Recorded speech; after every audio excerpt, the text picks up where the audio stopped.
This episode of Skirmish Supremacy is brought to you by Reformation Brewery, the official beer of your game night.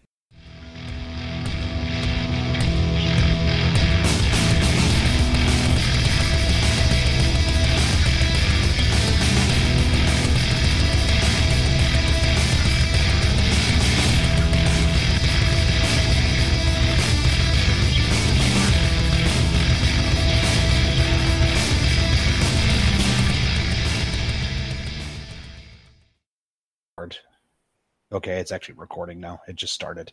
There we go. Yay. Now we're recording. Yay. The enthusiasm is all there, I know. Folks can already hear it. Lots of enthusiasm. All right, folks, welcome back to another episode of Skirmish Supremacy. This is either 126 or 127. I have no freaking clue right now, so I'm sure I'll just correct it in the actual show notes when I'm done. But tonight, Nick and I are just going to be doing a little bit of hobby banter, talking about a couple things that we definitely wanted to. We've talked about off air quite a bit that we're going to bring up. Plus, we're going to talk about some of the stuff we've got on our painting desks and our hobby desks and stuff that we got planned in the future for both the subscribers and viewers, as well as just stuff that we want to get done. So, Nick, how you doing tonight, man? I see you're already over there painting stuff. I'm doing all right. Not too bad. Long day at work.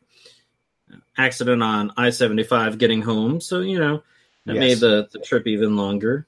But otherwise, yeah, not too bad. Got like you said, got some painting going on. Painting in Jarl for those of you who have been paying some attention to our Instagram. Speaking of which, I got a new phone. I still need the Instagram set up on that stuff.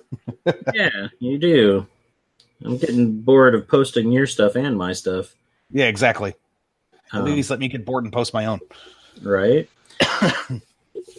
So, actually, I was thinking, and I haven't talked to Tim about this at all yet, but if our listeners and all that, want us to share their stuff, if they just tag Skirmish Supremacy in their painting posts, I'll try to keep a lookout and share it or something like that. Check it out. Awesome. Yeah, I'm definitely a fan of that. Yeah, I thought it was a good idea. I thought about it the other day. I was like, something that could be fun to do, especially since I was, in the middle of scheduling a couple posts to go up on there anyways. Yes. Can't promise that it'll be everything that gets tagged or posted, but, a few things here and there. We'll do our due diligence on it. So the other thing to mention, too, is the fact that we have been using Discord quite a bit lately. So we actually have a Skirmish Supremacy Discord channel for our listeners to jump in on. Yeah, and actually that link should go in the show notes. I'll get one over to you after the show so that you can put it in the show notes. Cool. But yeah, no, definitely. And it's cool. We've been using Slack for our team communications, and there's not a whole lot of difference between Discord and Slack. Actually, there's, a few extra features in Discord. And, I was like, well, hey, I set up the Discord forever ago, and we're trying to use it a little bit more, get some interaction with people more there. I'm in a few others, and, it does make for some communication being far easier. It's kind of ironic. Technology, progressed, and everyone was on Facebook chatting and all that, and things like IRC, died off, and now it's back in full swing with things like Discord and Slack. Just kind of funny how technology has circled around on us like that. Yeah, we start one, use the other. Now we're back to the other one. Yep. That is probably the most basic way I could have ever said that, but you know what? Whatever, fuck it. It was pretty terrible, but I wasn't going to call you out for it. Awesome. So we have a couple topics we do want to cover tonight. One of the big things that Nick and I have been talking about quite a bit on offline is, at this point, it's no secret that, Nick and I, yes, we run the podcast, and yes, we also do a lot of volunteer and behind the scenes work for various companies out there, be it RPG companies or, really a lot of wargaming companies as well. And one of the things that's kind of been brought up quite a bit since we know folks that have been jumping in with the companies to help out is kind of the in sometimes written, sometimes unwritten rules of what it means to be a volunteer for companies. In particular at shows, but it does apply to just doing demos at stores as well. So I think you were leaving a hook for me in there. Yeah, I was, but that's okay. You didn't even give me a wink or anything. I mean, no, nothing. You don't get shit. Volunteers do work. To put it out there bluntly, since it was recently come up that volunteers don't do work, and it shouldn't ever feel like work to be a volunteer for a game system, blah blah blah. Especially in an organized play type of environment.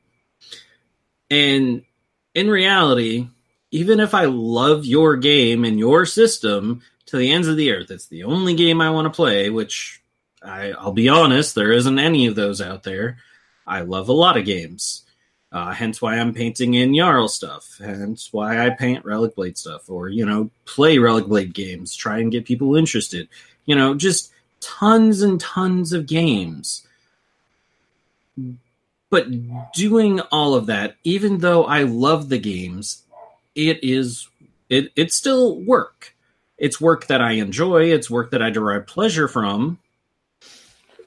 But in the end, you as a person are dedicating your time.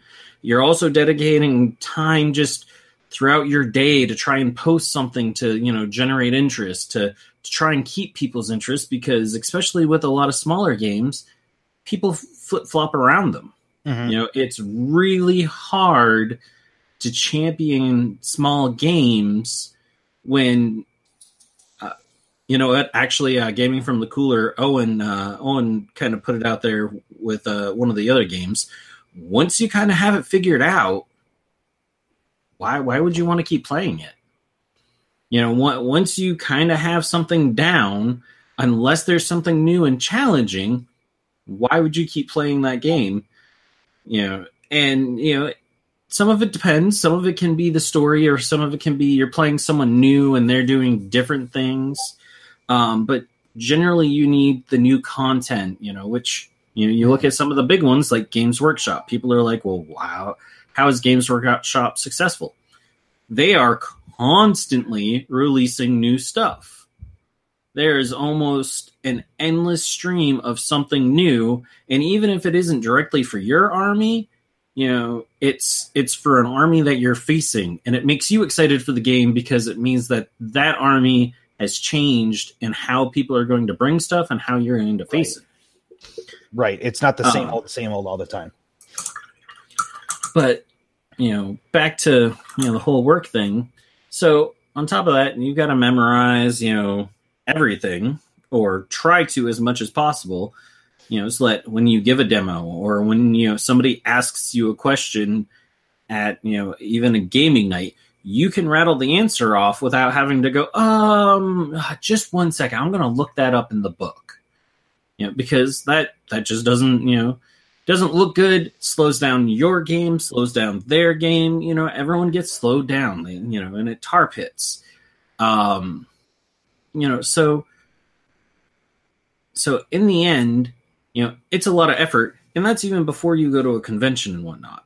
But you do it out of love, out of joy. You derive something from it. And we had that, just a few episodes ago, we had the Hobby Banter where we talked about doing organized play.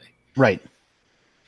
And what it takes to do it. And like I actually stated during that episode that it does take work.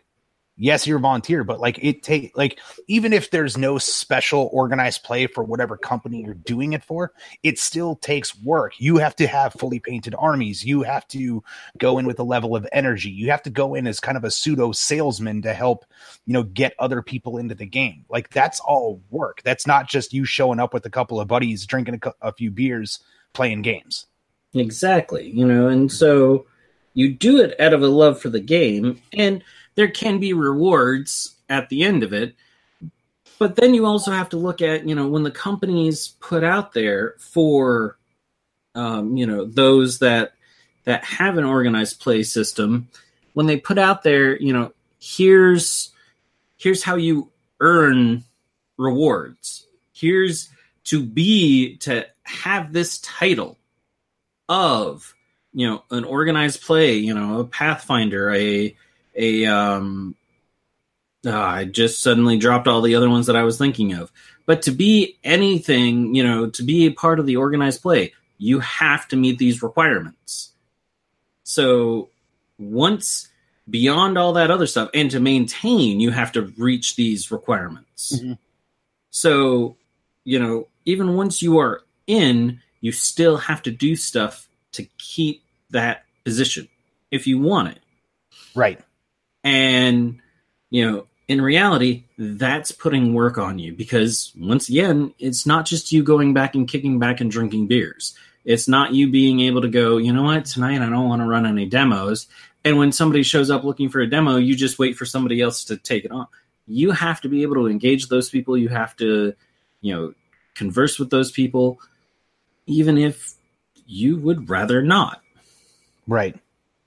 Yeah, and that's again kind of going back, a few episodes back at this point. I remember the number. This actually kind of popped up, talking about a couple of other things. But yes, when you start doing a specific night, like I have my Thursday nights at Meeple Madness, for example, it's 5 to 9 every Thursday, unless of course, family is always going to take precedence over anything. So like this week I'll be at Meeple Madness. Next week, my family and I will be in Tybee. So, too bad, so sad, folks. I won't be at Meeple Madness. However, I have to, again, from a work standpoint, I have to let everybody know that. I can't just not show up. I have to make a post saying, I will not be at Meeple Madness this next Thursday. I will be on vacation. So again, it's like you have to, in a way, treat it like a job that you're not getting paid for. It's like an unpaid internship. And there are, unfortunately, certain times, typically, and I'm saying this from experience, and again, mileage on this may vary, but conventions are where there are times that companies can take advantage of that volunteer championing. Definitely. And, conventions, once again, I've been to Adepticon and a bunch of other ones and gone to help, with Adepticon, that was actually, like this past year I helped out Sean. I didn't ask a whole lot. I actually ended up helping him with KublaCon, and he hooked me up with the hotel room. I think he bought a meal or two, and he even hooked me up with some free stuff. And I also had my own time to wander around the conventions and stuff like that. I was there to help run demos, to talk to people about the stuff, and help sell the product. I'm more than happy to do that. Also, I've done it for we've done it for Firelock. We've gone to other events for them. Actually, their demo team for one of them. Unfortunately, something came up. They weren't going to be able to make it, and it was NashCon, I think, for that one. Yeah, and, NashCon. It's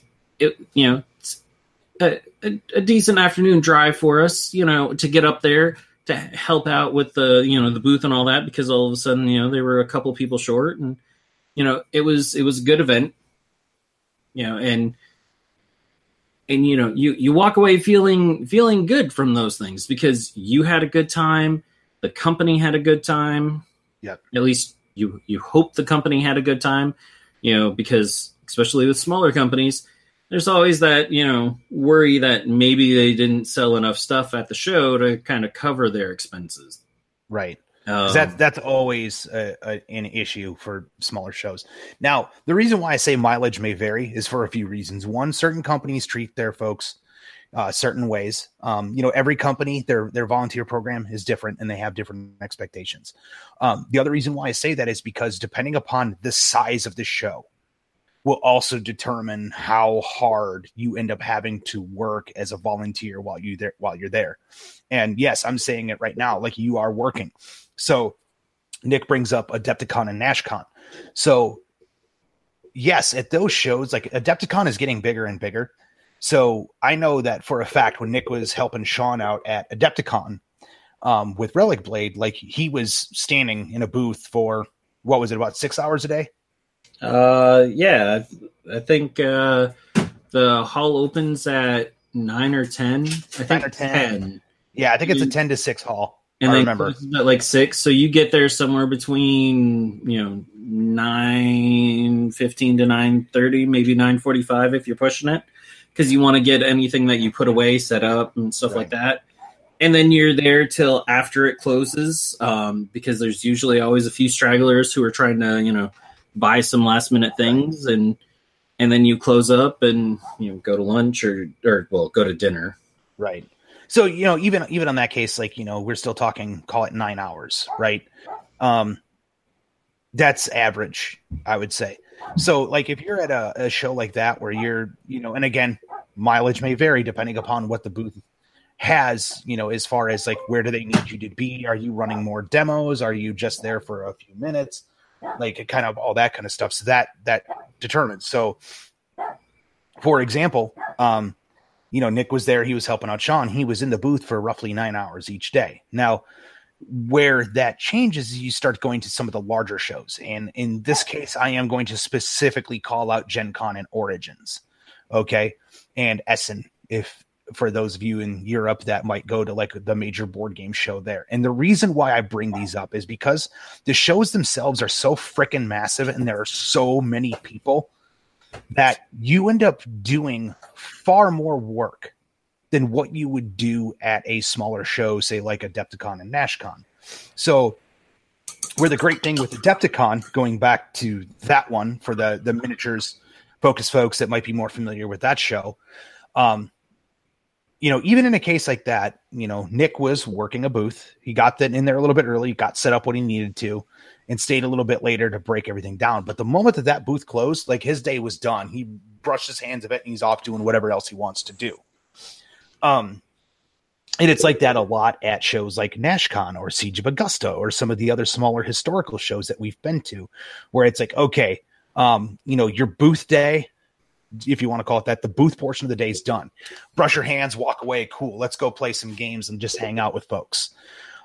Where you get into Gen Con and Origins, and there's so much going on that it's almost guaranteed that you will not be able to fit in whatever you're doing for whatever company you're volunteering for within that booth time. So what I mean by that is that you might be running demos at the booth, and then all of a sudden the hall closes at 6 o'clock, and they're like, oh yeah, by the way, there's also this tournament for the game that's running from 7 to 9. Okay. And it's like, well, did you tell them that, yes, you're going to help out with that too? Because now we're talking that you have been helping out for 12 hours. So, and at bigger shows, that becomes, again, it all compounds because there's so many more people. You have to speak louder. I know a lot of folks that, even my days working for other companies in the industry, right? Where I know people that have gone to shows, especially like Gen Con, and they're losing their voice by day 2 out of a 4-day show. Because again, they're worked so hard, and it's one of those things to where the companies themselves may not realize that they're doing it, right? Like they just know that you're there to volunteer, and the companies themselves are looking at everything big picture and they know it needs to be done. So they're kind of in the background, like directing everything as they're taking care of typically, and I don't want to say the important stuff because that makes it sound like what you're doing is not important, but typically they're running register. They're talking with distributors. They're talking with, they're talking with media outlets. They're talking with retailers, stuff like that doesn't typically happen at your smaller conventions. So at the smaller shows, you get to work a booth, and, like Adepticon's getting bigger. So yeah, it's a little bit of work, but like you could kind of step back even throughout the day and just kind of have, you might still be technically working the booth, but you could walk away for 15, 20 minutes and go take some chill time to check out the cool new expansion for Blood Red Skies, which is down 3 booths that's been staring you in the face all damn weekend. So like you can do that at those shows, where at a show like Gen Con, no, that 10 by 10 booth, if that's what they got for a booth, your ass is there. Period. So that's the big difference, and that's one of the things that like we've kind of talked about amongst like the team here at Skirmish Supremacy, and even some of our friends. It's just like your mileage may vary depending upon the show that you go to as to what's expected of you when you volunteer. Definitely. And it's an interesting experience. It's not something that I would ever discourage anyone from doing, but it's, I don't know.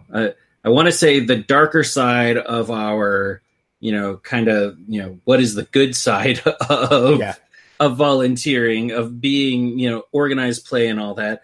But it's, even saying, it's the darker side isn't really the, accurate wording that I'm looking for. It's just one of the facets of it. It's one of the things that you deal with. But, the biggest thing is to know that, it's a job. Yes. That you are working, but also typically for badge and room. Like if you're giving your time that much, typically your badge and room is covered for these shows.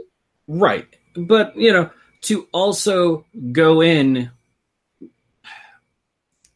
I almost hate to say it like this, but with it in writing. What is their expectations of you? What is your expectations of them? Have it all down. Yes. Because otherwise there can be that whole, I didn't know you said that, or, I never knew this or that. And it makes for an ugly, ugly scene. And, especially when you're, trying to discuss it and they decide they've had enough of it. Yes. And it leaves a bad taste for the entire experience. But yeah, I think I'm close to tapping that whole conversation out. Yeah, it's probably a good amount. It's just, that's one of the things I know in the episode we didn't really talk about was kind of like what kind of work to expect. So I think a good way to wrap that portion of it up is that if you want to volunteer for a company, but you don't want to, be treated like a workhorse at a show, like if that's just not your gig, I would stay away from the mega large shows, right? If you don't mind working a booth a little bit here and there, but when the booth is done, you kind of want to brush your hands off, walk away and do other stuff, I would definitely stick to the smaller shows. Definitely. Agreed. So yeah, that's probably the best way to wrap that part of it up. Just know that yes, volunteering for a company is work, and that, with the convention side of things, mileage may vary, but at the larger shows, you're really going to be put to the test sometimes. Yeah. Cool. So the other thing of it is Nick and I have a whole bunch of stuff planned in the future. Obviously we both have stuff on our painting desk. He is painting and Jarl right now. And Nick, I know you've been cracking that out pretty well lately. I have been. I kind of bought into it a little heavy. Bought a lot of the starter sets for it, especially because it's just so cute. And for those of you who may be new to the show, or those of you who need a refresher, and Jarl, we had Michael Thorpe on the show back in November of last year. I don't even know what the episode number was. I quickly doing math, I would say 80 to 90 something. That sounds right.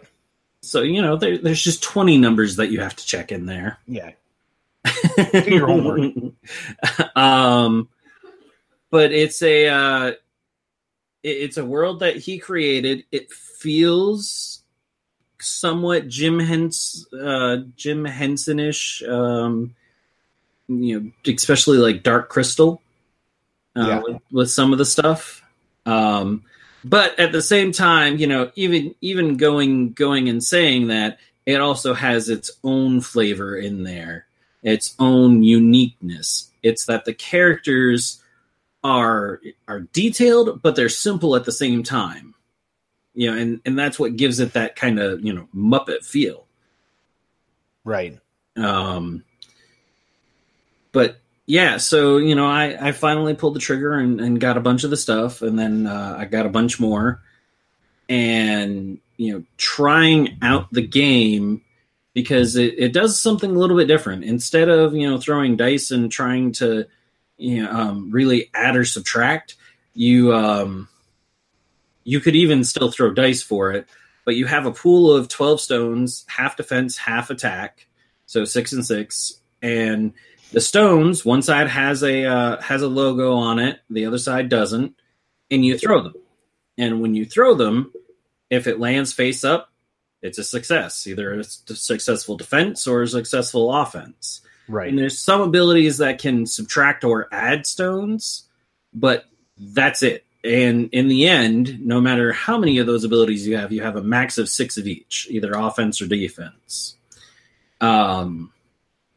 Which, just makes the game fun. And I say you can throw dice for it because it comes down to it's a 50-50 chance. Mm-hmm. So if you do a 1, Flip 2, 3, coins, throw dice. Yeah. Exactly. But he does have cool little stones that you can toss. So, they're it's kind of fun. It does have some defense stuff in there where you do roll some dice, but not a whole lot. It doesn't have wounds, and that has been really challenging, especially because I've got this big dinosaur. It stands like 8 inches tall, and it's not really a dinosaur. It's a dinosaur chicken, or something like that. Dinosaur giraffe chicken is what I call it. But, it's this great big thing. It's still, just like the littlest guy got 1 hit point. Now, it throws a lot of stones, and a lot of those have to be defense stones. So there's a good chance it'll live, and it does have the ability to, do some rerolls if it fails. Right. So it gives it some survivability while still, and I was talking to him, keeping that, that life, or, keeping with the theme of, one good hit will take you out. But so far it's been really fun. I've played it with a few different people, and everyone's really enjoyed it. It's a short, simple game to play. Not a big size on the game. Right. And I do have one of the most awesome characters in the game. It's called a pre-pre. It's a completely useless creature that has to be carried everywhere, and it's the only model in the game that is actually negative points when you take it. And that's because it's pretty and doesn't do anything else. So I have some scenarios written up where it gets guards to guard it to keep people from stealing it. So somehow, in the scenarios I had planned out, Pre-Pre is going to have been left somewhere, or maybe, got off its little butt and wandered out. And, the guards are coming to, pick it back up and save it, and somebody else is trying to steal it. It just sounds like a whole lot of fun as you try and chase Pre-Pre around. Some of you because you want to eat it, some of you because you want to keep your job. Yeah. Which is awesome. Yeah. So I've got that. And then my Blood and Plunder Kickstarter came in for No Peace Beyond the Line. Yay. You sound so not enthused on that. It is like one of our favorite games, and you're like, yay. Well, I don't want to give it away too much how much we enjoy the game, so yay. The game's a lot of fun, and this actually leads into Historical Day, because Gigabytes is hosting a big Historical Day on November 10th. Yay. So I'm running 2 different Blood and Plunder scenarios there, And I will also be running, before we kick off the Blood and Plunder, I'll be running Gangs of Rome. So I have motivation to finish up my stuff for that. Knives in the streets. Yes. So basically, I have a table just dedicated to me all day because I have filled it all day so far. And then possibly some Saga somewhere mixed in there. There could be some Saga because I'll be done. I think the last game is supposed to end around 8:00, and the day doesn't end. Well, the shop doesn't close till after midnight, so we could definitely fit some Saga in there. Right. But all that especially said, since I just finished up 8 points of Saga. all that said, the first event in the Blood and Plunder is going to be a land battle. Right now, I'm planning on 6 participants, each having 100 points of Blood and Plunder. You don't have to have the miniatures, though, kind of for this day, I would expect you to, but you don't have to because I will have plenty for you to play pretty much anything. Actually, all 6 people could probably play whatever they wanted. Especially and I still wouldn't run out of miniatures. Especially if Mike Tunez shows up too. We are expecting, Mike, if you're listening to this, we're still expecting you to be up here on the 10th. See, I've left it a little bit ambiguous because, No, I'll put my foot down now. Well, I mean, you can put your foot down, but there's a lot going on between now and then. He's got a lot going on, so we'll see. I am holding out hopes. Mike said that he's 50-50 on it right now. About a month out, he should be a little bit more, 100% coming, or, possibly 95% coming. But I'm only allowing him only a 95% chance of, not a 0%. That's just not allowed. And if he tries to pull that, then I'll tell him he has to send Riley. Yeah, we'll just torture Riley. Which he might just do instead anyway. Yeah, I know. Now that we said it, he's like, oh, whatever. Here's a box of Blunder Monkeys, you assholes. So, by the way, folks, if you haven't been able to tell, I'm sick right now. But, yeah. So yeah, Mike Tunez. Also, speaking of, people showing up or, stuff like that, there will be a raffle. I think right now we have it. It's $5 a ticket. If you give $20, you get an extra ticket or something like that. It goes to help Children's Network here in Atlanta. Yep. So, and I believe I kicked some of this off, and then William Thorpe, who's part of the driving force behind the day, because I said, well, what if we did a raffle? And he's like, oh, that sounds great. And then I went and found Children's, and he communicated with them. I think it's an officially sanctioned event, so it is actually showing up in some of their newsletters or whatever. And then I guess, in that, Firelock has said that they'll put stuff in. War Banner / Footsore is putting stuff in. And when I say they're putting stuff in, it's the Blood on the Aventine set for one of the giveaways and a Saga set nice. of their stuff. Miniature Building Authority says that they'll put some stuff in. Cigar Box Battle Mats is putting some stuff in, so we'll have multiple drawings for things. I don't know. We'll have to work out when that's happening.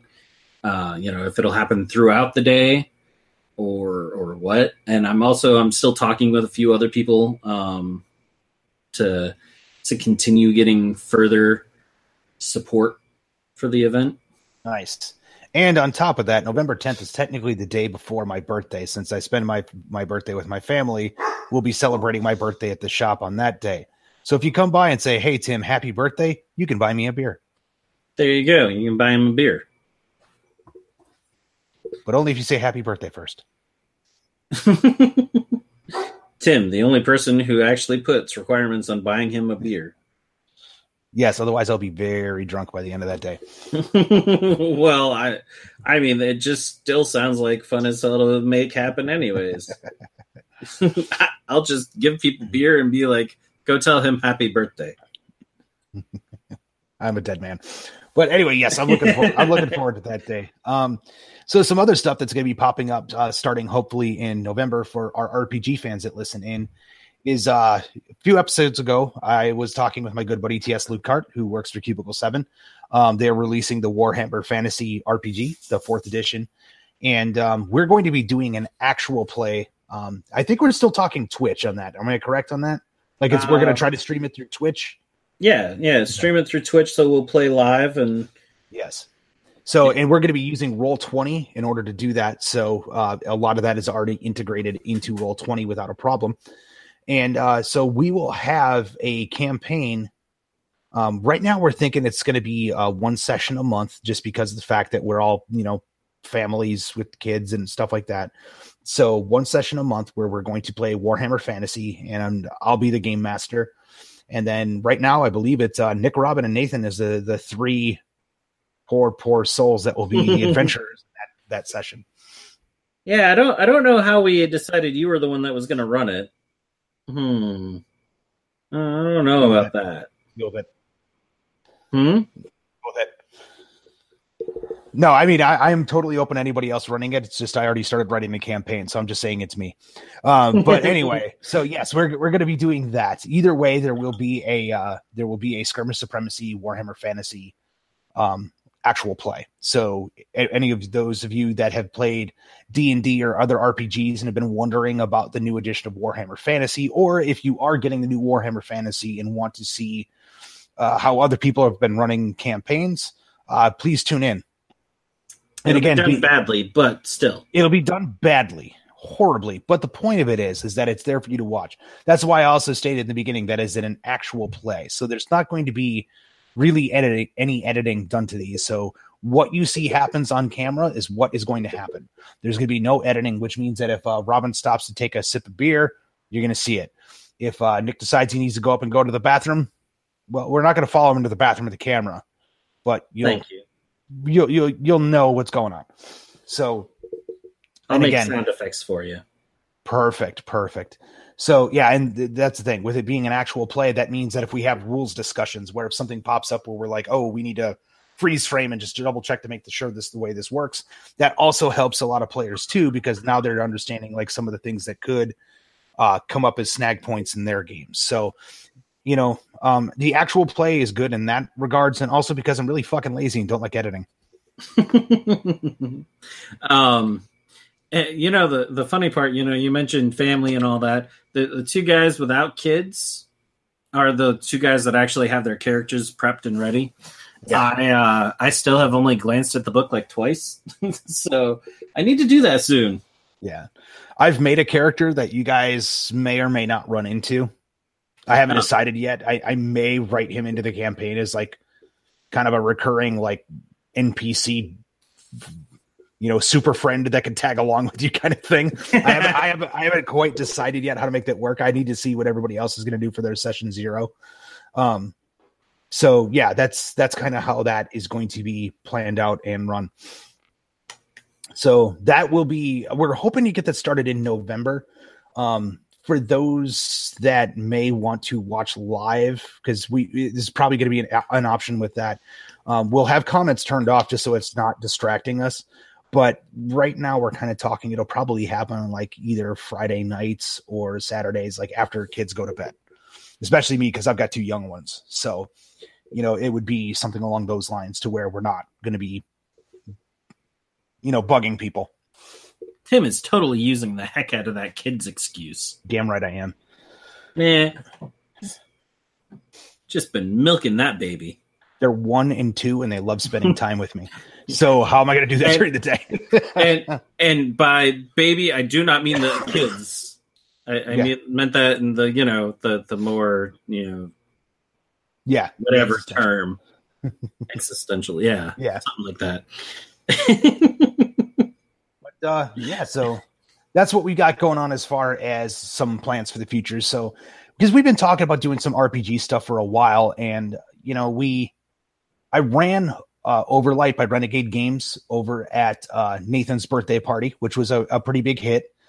But there has been quite a few people that have been interested in the new Warhammer Fantasy. So we might, in the future do some Overlight and some other games as well. But we've been talking, I don't know, probably for about a year of the existence of this podcast that we wanted to do some RPG actual plays. Oh yeah. No, we keep talking about it, but we just got to make it happen. Well, that we just haven't found the one that we wanted to run. Yeah. There's a lot that we're like, oh yeah, this would be fun, but none that, caught everyone's attention. Like, oh yes.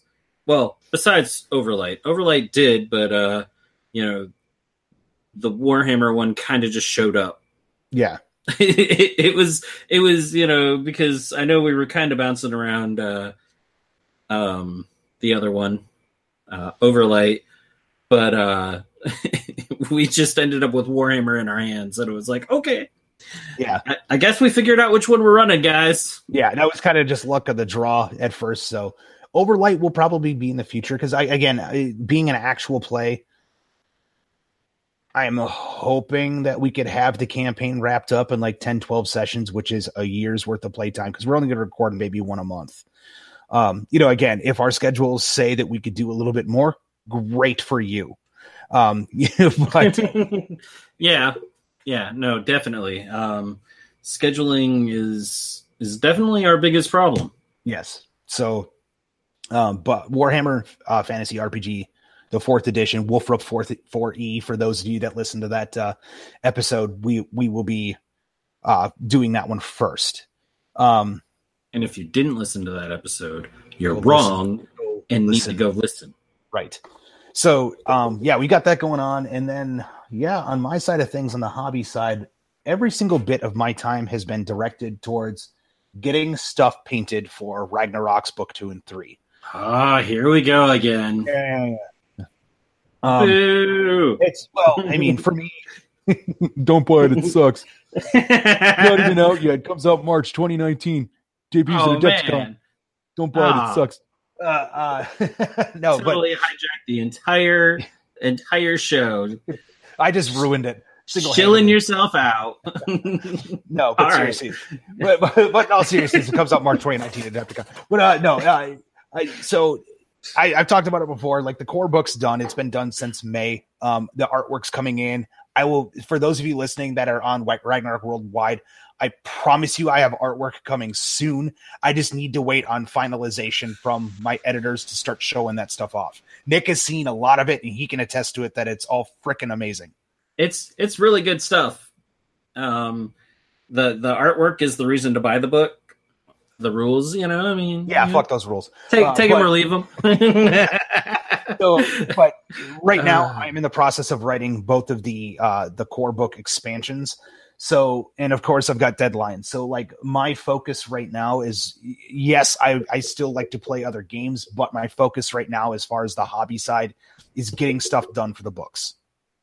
So, I wonder if it's the fact that Osprey does a lot of military stuff, because I know in the military we had this whole hurry up and wait, and that is not all that you've gotten from Osprey, but it really seems like you're like, I've got this deadline, and then it's now I have to just wait until they, yes, and all I can think of is, man, I thought the military was bad about hurry up and wait, but Osprey's got this on lockdown. Yeah, they've definitely got the hurry up and wait down to a point where I'm not going to say it's torture, but it's definitely, the deadlines are very real, and like I have to keep those in mind. Like I've actually, at this point, I'm technically come the 1st of October late on the first book. However, I talked to them at Gen Con. I am writing both books at the same time just because from my process it's easier. That way I could kind of write up both books because I already know what I want done, and kind of split the different monster encounters between the two books, split the god powers between the two books the way I want them, and just kind of get all that done at once. You lost me for a second there when you said the first book. I'm like, wait, no, I remember that drinking party of finishing that one. But you're talking the expansion books. The expansions, yes. Yeah. Because there's 2 expansions that will be out for the game with a possible 3rd. Right. But, once again, that whole, hurry up and wait and, get this done. And then it's going to take forever for, anyone else to ever see it. And to be completely honest with you all, if you guys decide to buy it just for the artwork and never play the game, I'm still happy with that. I mean, you still make the money on it, so yeah, I could understand that. But I mean, you said it, not me. But I would believe that you would be much happier seeing people playing it than yes. So as much as I sound like a complete insensitive prick, at the same time, yes, I want people playing my game. But yes, for those of you that are listening that are on the Ragnarok Worldwide page, again, all I'm asking right now is because it's that crunch time is please be patient. I'll have more for you guys soon. I have not forgotten about you. And yeah, that's all I want to talk about Ragnarok. Because again, this is not the Tim Talks About Ragnarok show. Just sometimes occasionally chilling it. Yeah. But I mean, why not? Mm-hmm. So, talking about shilling things, even though it isn't really shilling, I did want to give a shout out to Cigar Box Battle Mats. God, even though I've been saying that name forever, every time I say it out loud, I like blah, blah, blah. But yeah, so they did their Kickstarter recently, and they had a lot of cool stuff. I backed it. I got some mats at a good deal and all that. And one of them was I got the Pacific Island, and then I got here. I went to grab all my other mats, or actually even before it got here, I went to grab all my other mats, which I had, they have a 3 combo that's water, shore, and grassland. That's all the Pacific. So it's all supposed to go together, and I was all excited. And I can't find my shoreline or my water mat. Don't know where they went. They've just up and disappeared. If somebody stole them out of my car, because the last times I can think of using them, they would probably have been together in my car. They didn't steal any of my other hobby stuff. So, just really random that, these 2 were gone. But I reached out to them and I went, hey, so I lost this stuff. I want to replace it. But you also have the Caribbean. I do a lot with Blood and Plunder. So I bought the Pacific Island, and now can basically, can you make these available before the end of the, before you finish fulfilling the Kickstarter and all that? And they did. They actually, they did, even hook me up with a combo deal for it, and customized it to the stuff I needed because I didn't need the grassland. I still had mine, and so I got the Pacific Island, the island, the Pacific, or not the Pacific, sorry, the Caribbean water, so the Caribbean Ocean, the Caribbean shore, and the Caribbean island. And, they're great. So if you haven't heard me talk about them before, they're cloth mats. They are actually a little bit bigger, depending on the size. Even if you get a 3x3 or a 4x6, they're actually a little bit longer than those dimensions. Partly so that you can just take some raw cut foam and just slide it underneath, so you don't have to try and color match it. Actually, it was kind of funny. One of the guys, when he saw my hills on one of their mats at a convention, he went into, he was like, "Oh, that's cute. But do you know that you can, slide those hills underneath and you don't have to try and color match? You did a really good job, but they're not quite the right color." I'm like, yeah, I know. It's pretty close.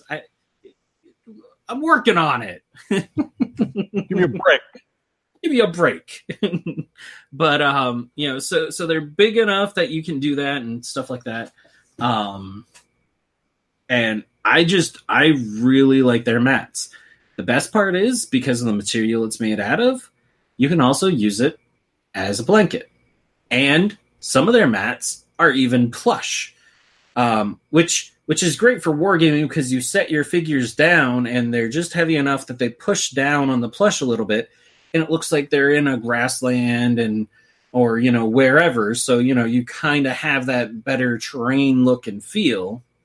When you pick everything up, you go to fold that mat. I mean, it feels plush. I mean, it feels like some of the best blankets you'll ever have. And I've been trying to convince them for the longest time they need to do a promotion video where you come home and you're in trouble with the wife and you go, it's okay. Cigar Box Battle Mats has me covered. Literally. As you lay on the couch and pull one of their mats over you. Yeah. I think comfy. They are. Actually, my youngest, he sometimes goes looking for, he's like, where's that dark green mat of yours? No, you can't use that as a blanket. Oh, that kid. Yes, so Cigarback's Battle Mats have definitely had some super ace mats. Ever since I've seen them at the shows, at first I was kind of skeptical about the whole like plush blanket material. I'll admit it. Like I definitely was not a hater, but I was definitely, I didn't think that it would work, and it does. So yeah, I mean, Nick has been a champion of those guys' mats for a long time, and I can tell you from my experience too that it's totally worth it. Oh yeah, no, and I think one of the best parts is that they fold up, relatively small. Mousepad mats are great, but there's something about using these that just make them even more portable. They're just super super light and super portable. So it's easy to take when you're gaming pretty much anywhere. And I forget what did end up happening, but there was somebody visiting or whatever, and they needed a blanket, and I couldn't find one. And so I was about to hand them one of my gaming mats when the wife showed up with the blanket and was like, here's a blanket for you. I was like, oh, hey, look at that. There's a blanket. Wah, wah. But, I was like, you know what? Screw it. I've got blankets. Yeah, exactly. Awesome. So, yeah, I think we covered everything we wanted to cover tonight. Pretty close. Yeah, I think so. Yeah. Because we discussed it ahead of time, which normally we don't. We just go. Yeah, no. That's the thing, and I'm like, oh, I'm going to forget 90% of this. And it doesn't seem like I have, which has me worried that we're forgetting something. Probably are. Probably. That's but all right. You know what? It happens. Exactly. I'm sure people have already turned this off anyways. More than likely. And we don't blame you. I do. Oh. I hold you responsible. Oh, well, whatever. I don't blame the listeners. I blame you. That's what I meant. That's totally fine. Okay. All right, folks. So that's going to wrap up this episode of Skirmish Supremacy. We will see you next time. Bye! Thanks for listening to another episode of Skirmish Supremacy. To see more of the antics that Nick and I do, you can check us out on Facebook at Skirmish Supremacy. We also have Twitter, which we can be reached at Skirmish Supreme, because apparently Skirmish Supremacy does not fit in Twitter. And if you want to email us directly, you can reach us at tim@skirmishsupremacy.com or nick@skirmishsupremacy.com. Thanks for listening.